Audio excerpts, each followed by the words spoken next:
আজকে মুই তোমারগুলো কম যে অনেক সময় খাবার পর পেট একদম ফুলি যায় আর সেই অস্বস্তি অনুভব হয়, কিছু করার মন যায় না, নড়াচড়া করবার ইচ্ছা করে না। তাহলে এই চারটে জিনিস যদি তোমরা খাবার পরে করেন তাহলে দেখেন তোমার যে পেট ফুলি আছে বা বমি বমি লাগে আছে ওটা অনেকটা কমে যাবে। 1 নাম্বার, খাবার পরে তোমরা 5 থেকে 10 মিনিট হাঁটা লাগবে, খুব জোরেও না খুব আস্তেও না, মিডিয়াম স্পিডে হাঁটা লাগবে। তাতে গ্রেভিটির জন্য আর বডি মুভমেন্টের জন্য খাবারটা কিছু পরিমাণে তলত নামে যাবে, তাতে তোমার গ্যাস আর বমি ভাবটা কিছু পরিমাণে কমে যাবে। 2 নাম্বার, গরম পানি খাবার পান।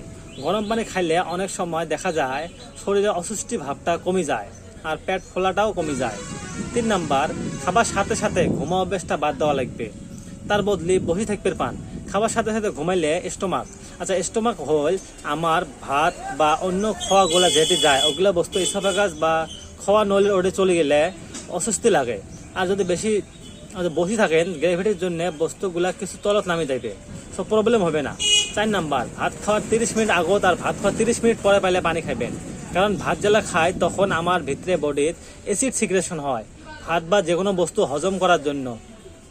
বাট ওই টাইমত পানি খাইলে পানি অ্যাসিডগুলা ডাইলেট করে দেয়, ভাত বা অন্য বস্তু হজম হতে সময় লাগে, সো পেট ফলা ফলা লাগে। সো মই যে কলো 1 মাস ট্রাই করে দেখেন, গ্যাসের প্রবলেম থাকবে না। Thank you.